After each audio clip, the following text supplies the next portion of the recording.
के text book के 9 chapter खत्म कर चुके हैं। लास्ट हमने पढ़ा था लिविंग ऑर्गेनिजम्स के बारे में, चैप्टर नंबर 8 जो कि था हमारा living organism characters and habitats. तो हमने वहां पे देखा था लिविंग ऑर्गेनिज्म क्या होते हैं, उनके कैरेक्टर्स देखे थे कि हम किस बेसिस पे उन्हें डिफाइन कर सकते हैं कि वेदर दे आर लिविंग और नॉन लिविंग। ठीक है, उसके बाद में हमने डिफरेंट हैबिटाट्स देखे थे, जिसमें कि हमने टेरेस्ट्रियल और एक्वेटिक हैबिटाट देखा था। उसके फर्दर हमने टेरेस्ट्रियल में डेजर्ट, ग्रासलैंड्स एक्सेट्रा, और एक्वेटिक में हमने ओशन या सी या फिर और हमने देखा था उसमें लेक्स और रिवर्स। फिर हमने देखा था बायोटिक और एबायोटिक कंपोनेंट्स क्या होते हैं और एबायोटिक कंपोनेंट का बायोटिक कंपोनेंट पे क्या इफेक्ट होता है। ओके, तो आज हम स्टार्ट करेंगे चैप्टर नंबर 10 जो कि है हमारा motion and measurement of distances. ठीक है, तो फिर अब मोशन सबसे पहले क्या होता है। अगर मोशन को हम सिंपल टर्म में समझे तो हम मूवमेंट को मोशन बोल सकते हैं। ठीक है, अगर अब हम साइंस के टर्म में बात करें तो मोशन क्या होता है, change with time of the position of the body. ठीक है, मतलब एक पर्टिकुलर टाइम के हिसाब से एक बॉडी में जो चेंज आ रहा है, ठीक है, हम उसको क्या बोलेंगे, उस बॉडी की पोजीशन में जो चेंज आ रहा है उसको हम बोलेंगे मोशन। ठीक है, तो मोशन देख लिया क्या होता है। And measurement of distances, distances हमें पता है कि कोई भी दो पॉइंट के बीच की जो लंबाई होगी उसको हम डिस्टेंस बोलते हैं। ठीक है, अब उसी को हम मेजरमेंट, उसके क्या यूनिट्स होते हैं, कैसे क्या होता है, वो अब हम आगे चैप्टर में पढ़ेंगे। ठीक है, चलिए तो शुरू करते हैं।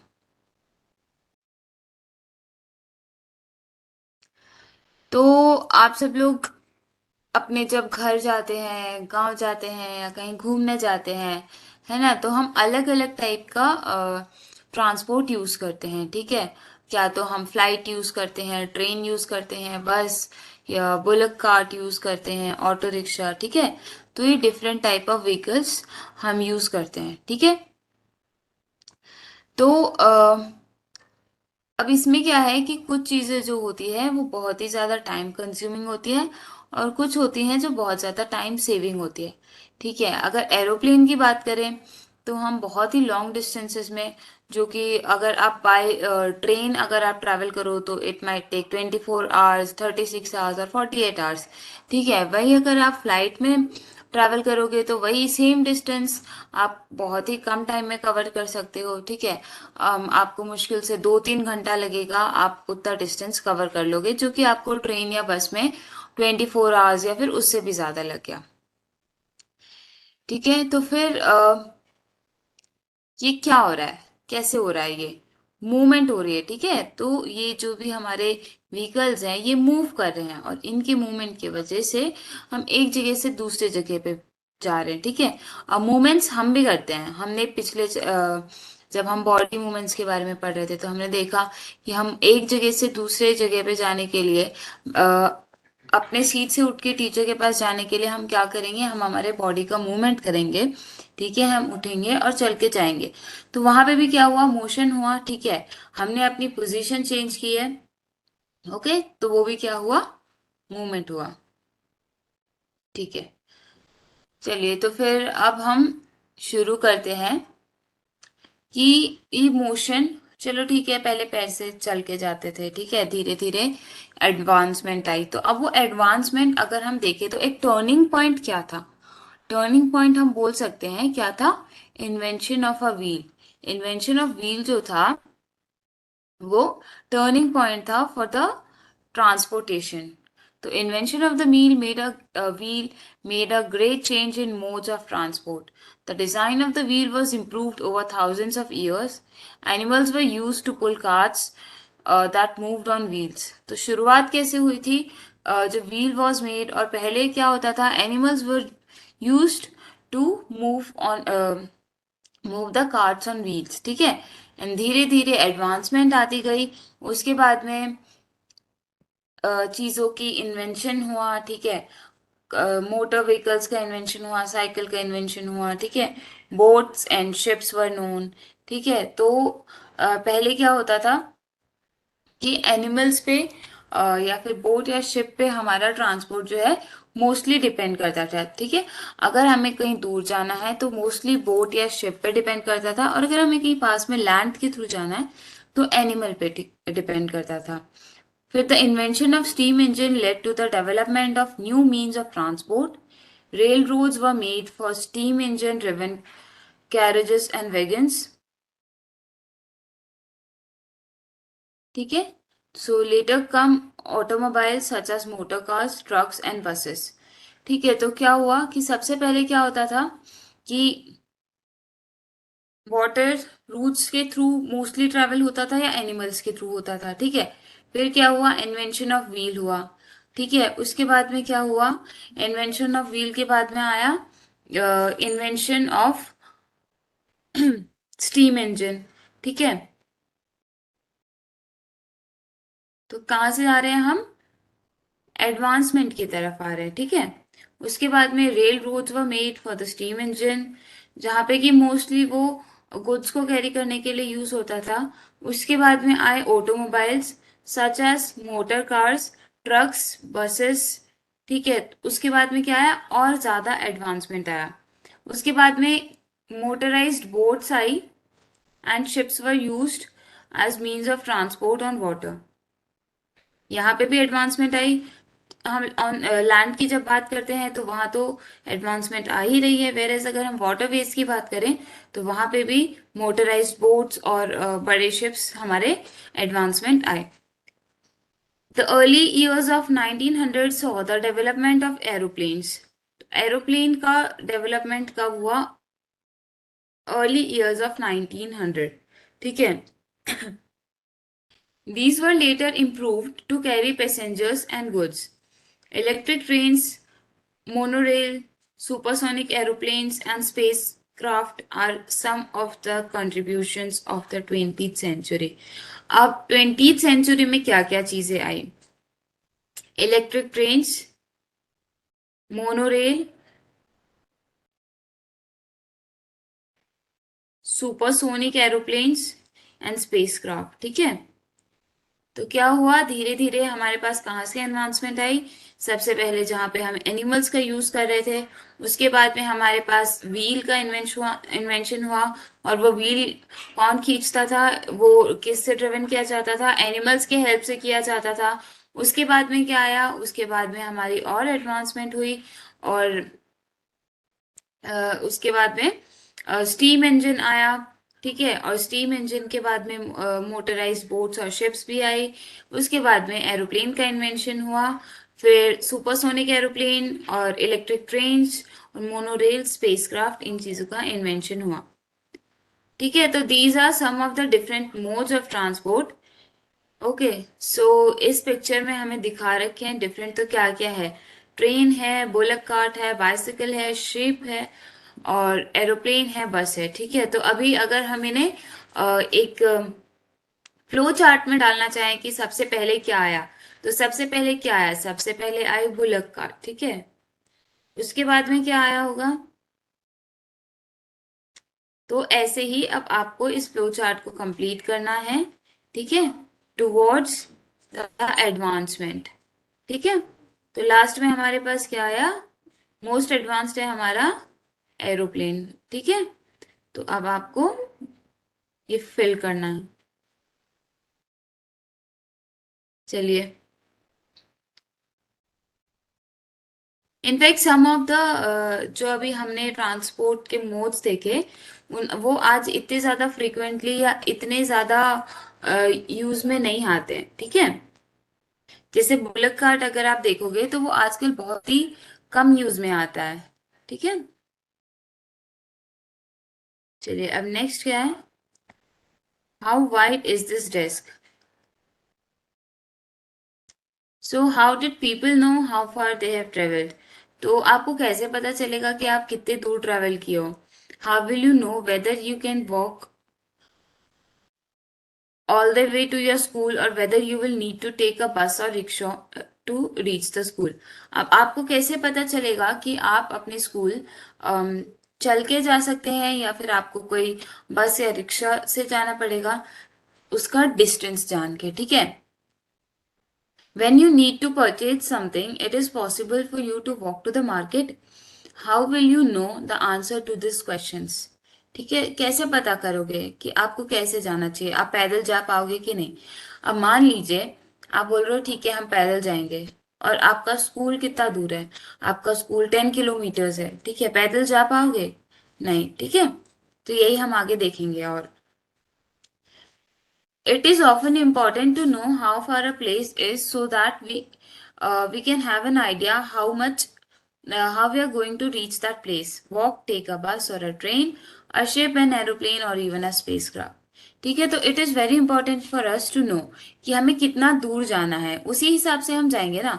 अभी हम 10 किलोमीटर दूर के लिए हम पैदल जाने का सोचेंगे तो it will be difficult for us as well as time taking, ठीक है।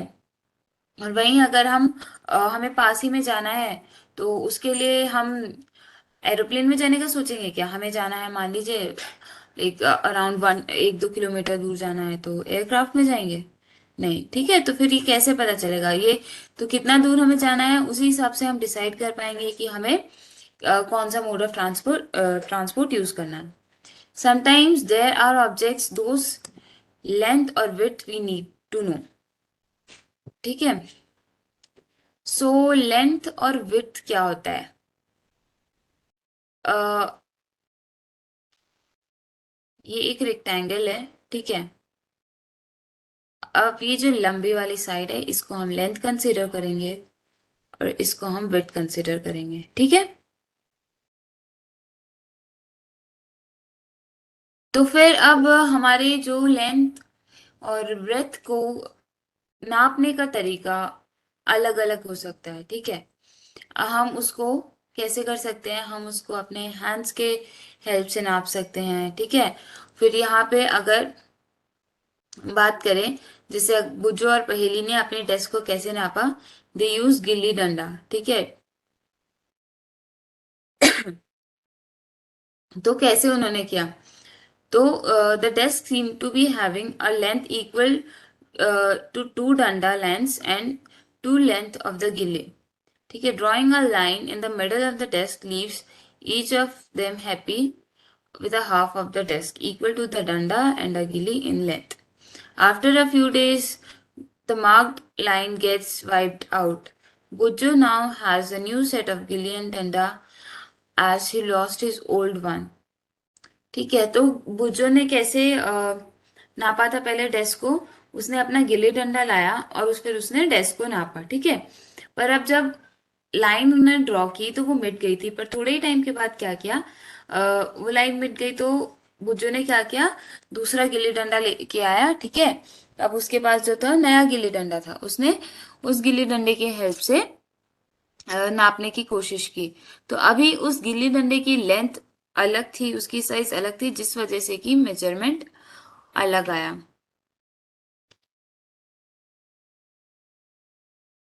ओके, तो फिर पहले कैसे थी, एक गिल्ली एक डंडा ऐसे करके थी पर हाफ में, ठीक है, मतलब 2 गिल्ली और 2 डंडे की टोटल जो थी हमारी लेंथ आई थी, ठीक है। अब पर अब क्या हो गया, अब आ गया 2 डंडा length and 1 gilli length with a small length still left out, ठीक है, but it is small then the gilli length. तो अब क्या करें, तो can they now use a cricket wicket and bails to measure the length, or do you think that this might create the similar problem? तो क्या ऐसी चीजों को यूज कर सकते हैं हम, या फिर से ऐसी कुछ प्रॉब्लम हो जाएगी, ठीक है। So one thing they could do is to take a small length of a string and mark 2 points on it. This will be a string length. They can measure the width of the desk in string length. How can they use the string to measure distance less than the length of the string? They can fold the string and mark it into one half, 1/4, and 1/8 string lengths. Now, perhaps Paheli and Buju can measure the exact length of the desk using the string. तो अभी एक और idea क्या है कि वो एक string, ठीक है, एक स्ट्रिंग या एक रस्सी हम बोले, एक रस्सी की हेल्प से बुजो और पहेली जो है अपने डेस्क को नाप सकते हैं, ठीक है। तो अब मान लो कि फिर से स्ट्रिंग के साथ भी ऐसा हो सकता है कि अगर कोई छोटा डिस्टेंस, तो आपने एक स्ट्रिंग की लेंथ ले लिया, ठीक है, उसके बाद में आप उसको डिवाइड कर सकते हो इक्वल हाफ में, इक्वल 4 पार्ट्स में, ठीक है। तो दैट इज वन हाफ में, 1/4 में, 1/8 पार्ट में, ठीक है। तो it will be more easy और मोर एक्यूरेट, ठीक है। तो अभी ये बोलेंगे आप लोग कि एक ज्योमेट्री बॉक्स को यूज करके अगर कर लेंगे तो ये प्रॉब्लम और इजीली सॉल्व हो जाएगी, ऑफ कोर्स, ठीक है। तो अब डिफरेंट तरीके हैं डिस्टेंस को मेजर करने के लिए, ठीक है। तो जब ऐसे स्टैंडर्ड स्केल्स जो आज हम यूज करते हैं वो बने थे, ठीक है, तो उससे पहले क्या होता था, डिफरेंट मेथड यूज होते थे, ठीक है। बहुत बार क्या हम ये नहीं देखा होगा ना कि घर पे हम क्या करते हैं, हम हाथ से चेक करते हैं, ठीक है। अभी मान लीजिए कि मुझे ये पेन की लेंथ चेक करनी है, ठीक है। तो अब क्या क्या तरीके हो सकते हैं, मैं ये देख लूंगी कि ये मेरे कितने फिंगर्स के बराबर है, ठीक है। ये मेरी 8 फिंगर्स प्लस यहाँ पे 2 और आ जाएंगे, तो कितने, ये मेरे 10 फिंगर्स के बराबर है। अब इसको मैं इसको इस तरीके से भी देख सकती हूँ, है ना। तो देयर आर डिफरेंट वेज, ठीक है। तो कई बार क्या होता है, यहाँ पर जैसे फॉर एग्जाम्पल दिया हुआ है, tailor needs to measure the length of the cloth to know if it is enough to stitch a kurta, ठीक है। तो अभी हमें बहुत सारी चीजों की अलग अलग रीजंस की वजह से लेंथ जानना बहुत जरूरी है, ठीक है। या फिर अगर एक कारपेंटर का देखें हम, तो फिर he needs to measure the height and width of a cupboard to know how much wood he would need to make its door. The farmer needs to know the length and breadth of the area of his land to know how much seed he can sow and how much water would be needed for his crops. Okay, तो एक Taylor को चाहिए रहेगा, अ, अगर उसे कुछ भी सीलना है, ठीक है, कोई भी कुर्ता या कुछ बनाना है, तो फिर एक टेलर को कपड़े की लेंथ जानना जरूरी है। अगर कारपेंटर का एग्जांपल ले, तो कारपेंटर के लिए भी कोई चीज की लेंथ ब्रेथ जानना जरूरी है। अगर वो कोई कबर्ड बना रहा है, उनके डोर्स बना रहे हैं, तो उनको पता होना चाहिए कि उन्हें कितनी बड़ी, कितनी लेंथ का, कितने ब्रेथ का डोर बनाना है, ठीक है। तो ऐसे ही फार्मर को पता होना चाहिए, तभी तो वो उसे पता है ना कि कितने एरिया में उसे कितने बीज लगाने हैं, कितना पानी चाहिएगा, ठीक है, कितनी क्रॉप का क्या बोलते हैं उगेगी उससे, ठीक है। So suppose you are asked how tall you are, you want to tell the length of a straight line from the top of your head to the heel of your feet, ठीक है। तो अगर आप अपने height की बात करें तो फिर आप कितना बताएंगे, from top of your head, ठीक है, बिल्कुल अपने फीट से। तो ये जो आपका स्ट्रेट होगा वो आपका हाइट होगा, या जो आपकी लेंथ होगी वो आपकी ये हाइट होगी, ठीक है। अगर आप नेक्स्ट क्वेश्चन की आप जिस रूम में बैठे हैं, how long is this room, फिर आपकी डेस्क कितनी वाइड है, फिर दिल्ली से लखनऊ कितना दूर है, फिर नेक्स्ट है मून से अर्थ कितना दूर है। तो इन सभी में एक चीज कॉमन है क्या, हमें सब में डिस्टेंस पता करना है, ठीक है। They all concern distance between two places, ठीक है। अगर मैं अपने हाइट की बात करूं तो डिस्टेंस किस किस के बीच का, डिस्टेंस मेरे हेड के टॉप के बीच का और मेरे फीट के बीच का, वो क्या है, वो मेरी हाइट है। अगर दिल्ली से लखनऊ की बात है तो एक पॉइंट दिल्ली है, दूसरा पॉइंट लखनऊ है, ठीक है। अगर मैं रूम की बात करूं तो रूम के इस पॉइंट से इसके अपोजिट पॉइंट तक का जो डिस्टेंस होगा वो होगा मेरे रूम का लेंथ का डिस्टेंस, ठीक है। सो अभी हम देखते हैं कुछ मेजरमेंट्स, ओके। तो सब मेजरमेंट्स नेक्स्ट टॉपिक पे आ जाते हैं।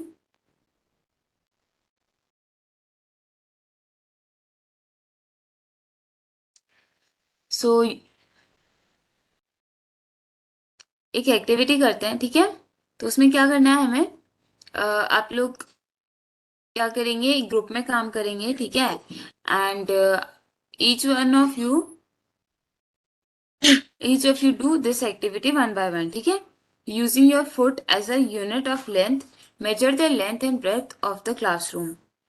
Is it possible that while measuring these, you may find some parts remaining to be measured as it is smaller than your foot. So उसके लिए आप एक string या धागा यूज करेंगे, ठीक है, to measure the length of the part your foot, ठीक है। और फिर आप इसमें रिकॉर्ड करेंगे name of the student, length of the classroom, width of the classroom, ठीक है। तो अब आप इसमें क्या देखेंगे ना कि लेंथ जो है, हर अगर आप फुट में बात कर रहे हैं, ठीक है, आप अपने फुट से नाप रहे हैं, तो आप फुट देखेंगे, किसी का फुट जो है बड़ा होगा, किसी का छोटा होगा, तो नंबर ऑफ फुट के हिसाब से अगर आप लिखेंगे तो वो कम और ज्यादा भी आ सकते हैं, ठीक है।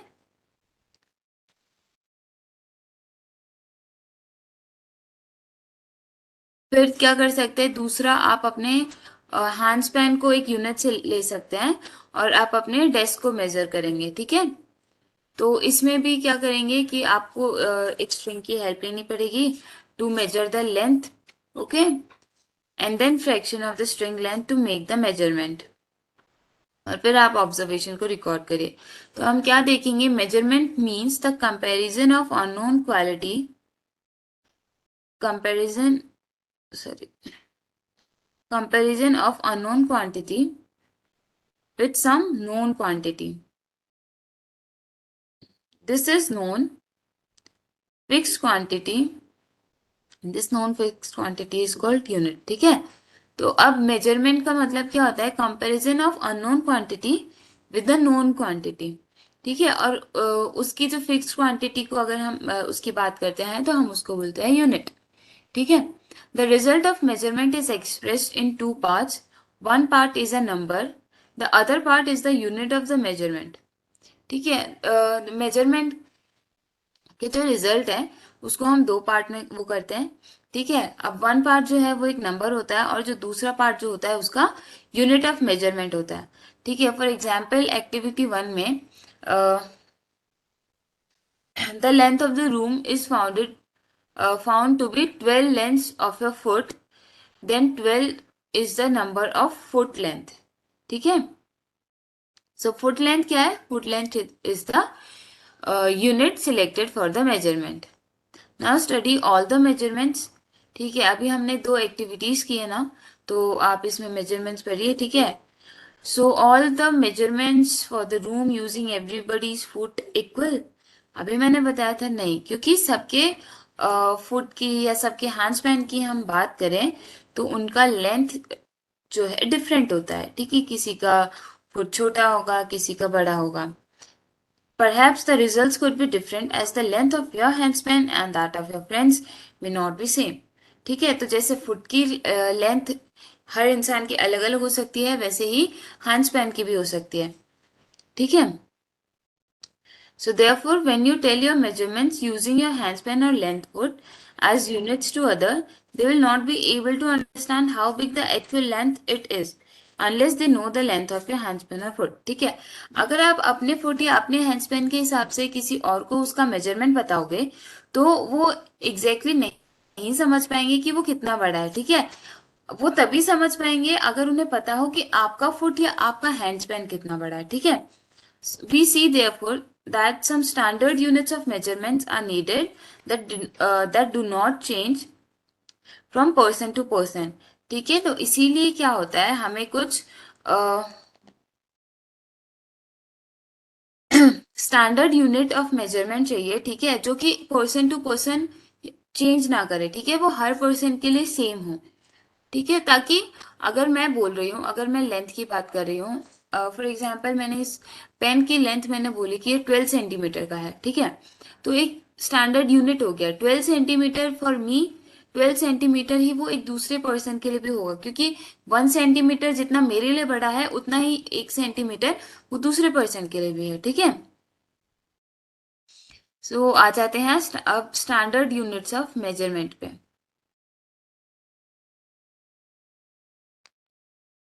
So in ancient time, the length of a foot, the width of a finger, and the distance of a step were commonly used as different units of measurement.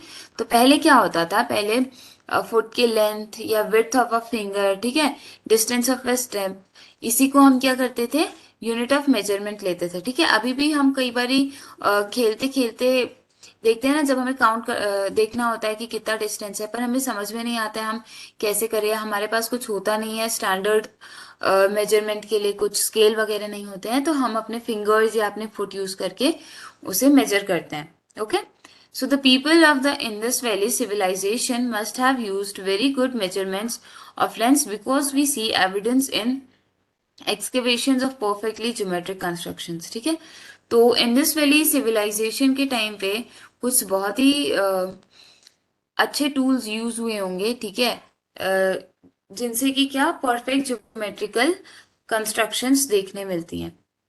A cubit as the length from the elbow to the fingertips was used in ancient Egypt and was also accepted as a unit of length in other parts of the world।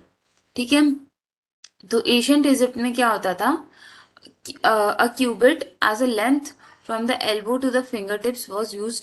ठीक है, finger tip से elbow तक की length को जो है पहले as a standard unit use किया जाता था। ठीक है, और सिर्फ इजिप्ट में नहीं, और भी बहुत सारे वर्ल्ड के पार्ट्स में उसे लेंथ नापने के लिए यूज किया जाता था।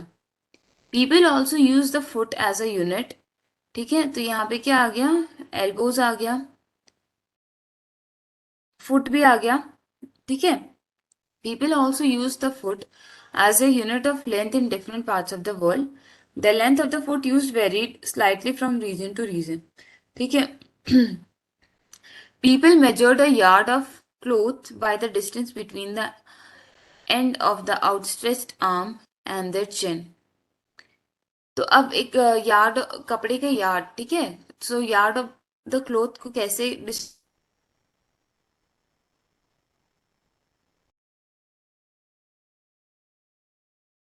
The Romans measured with their pace और स्टेप्स। और रोमन्स कैसे मेजर करते थे, यहाँ पे आ गया outstretched arm and their chin. ठीक है, तो रोमन्स कैसे करते थे, रोमन्स करते थे उनके स्टेप से। ठीक है, in ancient India small length measurement used were as angul, finger और मुट्ठी। ठीक है, इंडिया में पहले कैसे होता था, आंगल या फिर मुट्ठी से किया जाता था। ठीक है, आंगल मतलब फिंगर्स से और मुट्ठी मतलब फिस्ट से। Even today, we can see flower sellers using their forearm as a unit of length of garland in many towns of India। अगर आज भी हम देखें तो फिर बहुत सारे फ्लावर सेलर्स क्या करते हैं, वो अपने फोर आर्म के लेंथ के हिसाब से गार्लेंड्स बनाते हैं, सेल करते हैं। ठीक है, many such body parts continue to be in use as unit of length when convenient. ऐसे ही और भी बहुत सारे, जैसे कौन कौन से बॉडी पार्ट्स देख लिया हमने, हमने फिंगर्स देख लिया, फिस्ट देख लिया, फोर आर्म देख लिया, फिर हम चिन से लेके अपने आर्म को जो है उसकी भी लेंथ देखते हैं। ठीक है, तो और भी ऐसे हम अपने बॉडी पार्ट्स को यूज करते हैं to measure. However, everyone's body part could be slightly different sizes। ठीक है, अब ये तो है ही, अब हर किसी का बॉडी स्ट्रक्चर साइज सब सेम नहीं होता है। ठीक है, तो इस वजह से क्या आ सकता है, वेरिएशन आ सकता है। So this have caused confusion in measurement in 1970। The French created a standard unit of measurement called metric system। तो 1970 में metric system आया। ठीक है, for the sake of uniformity, scientists all over the world have accepted a set of standard units of measurement। ठीक है, uniformity रहे। ठीक है, हर जगह पे जो 1 सेंटीमीटर का मतलब 1 सेंटीमीटर है, 1 मीटर का मतलब 1 मीटर है। ठीक है, तो इसके लिए कुछ स्टैंडर्ड यूनिट्स ऑफ मेजरमेंट लाए गए, ताकि हर चीज का जो हम अगर डिस्टेंस देखे वो एक जगह से दूसरी जगह पे भी अगर हम उसे देखें तो वो उस यूनिट के हिसाब से वो सेम ही रहे। ठीक है, अगर मैं हाथ के हिसाब से देखूं तो किसी का हाथ छोटा हो सकता है। अगर मुझे किसी को कोई चीज देनी है, ठीक है, अभी वो मुझे बोला गया है कि एक एक हाथ देना है। ठीक है, अब वो, या चलो हम बात कर लेते हैं, बिलांत में देना है, तो बिलांत में या फिर आंगुल में देना है, तो कोई बोलेगा कि ये चीज, कोई भी चीज ले लीजिए, चार आंगल की होनी चाहिए। ठीक है, तो अब वो 4 आंगल मेरे लिए है, जरूरी नहीं है कि वो 4 आंगल उतना ही बड़ा हो सामने वाले पर्सन के लिए। ठीक है, हो सकता है उसके फिंगर्स की जो है मुझसे ज्यादा हो, ठीक है, या फिर मेरी ज्यादा हो। ठीक है, तो इसीलिए बहुत ही ज्यादा कंफ्यूजन हुआ, तो हमें कुछ स्टैंडर्ड यूनिट की जरूरत पड़ी। The system of unit now used is known as the International System of Units। Very important, इनको हम बोलते हैं एसआई यूनिट। ठीक है, इंटरनेशनल स्टैंडर्ड ऑफ यूनिट, जो कि हर जगह पे जिसका मतलब सेम ही रहेगा जिस। ठीक है, the SI unit of length is metre. A metre scale is shown in figure. ठीक है, हम देखते हैं अभी। और 15 सेंटीमीटर का स्केल, ये तो मोस्टली सबने देखा ही होता है, जो कि हमें हमारे ज्योमेट्री बॉक्स में मिलता है। ठीक है, तो जो स्टैंडर्ड यूनिट लेंथ की है वो क्या है, मीटर। ठीक है, so each metre is divided into 100 equal divisions called centimetre. तो मीटर को किस में डिवाइड किया हुआ है, इक्वल डिविजन्स में डिवाइड किया गया है, जिसको हम सेंटीमीटर बोलते हैं। तो 1 मीटर को 100 सेंटीमीटर में डिवाइड किया गया है। And each centimetre has 10 equal division, जिसको हम बोलते हैं मिलीमीटर। ठीक है, तो 1 मीटर में 100 सेंटीमीटर है, और 1 सेंटीमीटर में 10 मिलीमीटर है। Okay, for measuring large distances metre is not a convenient unit. We define a larger unit of length, it is called kilometre. ठीक है, अब मीटर बहुत छोटा हो गया, अगर हमें लार्ज डिस्टेंसेस देखना है। ठीक है, तो अब हम उसको मीटर या सेंटीमीटर से नहीं कवर कर सकते हैं। ठीक है, बहुत ही ज्यादा डिफिकल्ट हो जाएगा हमारे लिए, इसीलिए हम उसकी बड़ी यूनिट देखते हैं, जिसको कि हम बोलते हैं किलोमीटर। ठीक है, तो 1 किलोमीटर में कितना होता है, 1000 मीटर होता है। So now we can repeat all our measurement activities using a standard scale and using in SI and measuring in SI unit। ठीक है, चलिए, तो आज के लिए हम इतना ही करेंगे। ठीक है, ये एक जो हमारा मीटर स्केल है उसका डायग्राम। ओके, स्केल तो सबने देखा ही है ना, हमारे ज्योमेट्री बॉक्स में 15 सेंटीमीटर की स्केल होती है। ठीक है, तो अभी तक हमने क्या क्या कवर किया।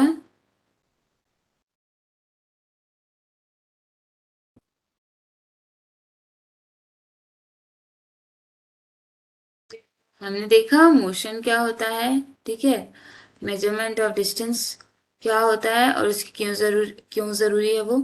ठीक है, उसके बाद में देखा हमने स्टोरी ऑफ ट्रांसपोर्ट, जहाँ पे कि हमने बात की इन्वेंशंस के बारे में। ठीक है, सबसे पहले जहाँ पे एनिमल्स यूज होते थे, पहले तो सबसे पहले लोग पैदल चलते थे, फिर एनिमल का यूज करने लगे, फिर व्हील का इन्वेंशन हुआ, स्टीम इंजन का इन्वेंशन हुआ। ठीक है, फिर धीरे धीरे मोटराइज बोट और शिप का इन्वेंशन हुआ, मोटर ऑटोमोबाइल्स आए, एरोप्लेन्स आए। ठीक है, रेल्स आई, तो फिर हमने इन्वेंशंस की बात की। उसके बाद में हमने देखा इस सेक्शन में how wide is this desk में हमने देखा कि हम एक पर्टिकुलर चीज को कैसे उसका डिस्टेंस नाप सकते हैं। ठीक है, बहुत ही डिफरेंट डिफरेंट वेज से हम कोई चीज का डिस्टेंस देख सकते हैं। ठीक है, पर जब तक वो स्टैंडर्ड नहीं है तब तक के लिए वो हमें दिक्कत हो सकती है। ठीक है, उसको नापने में, क्योंकि वो स्टैंडर्ड नहीं है, तो जरूरी नहीं है वो सबके लिए सेम हो। ठीक है, तो इसीलिए फिर हमने क्या किया, हमने कुछ मेजरमेंट्स देखे। ठीक है, जिसमें कि यूनिट क्या होता है हमने देखा।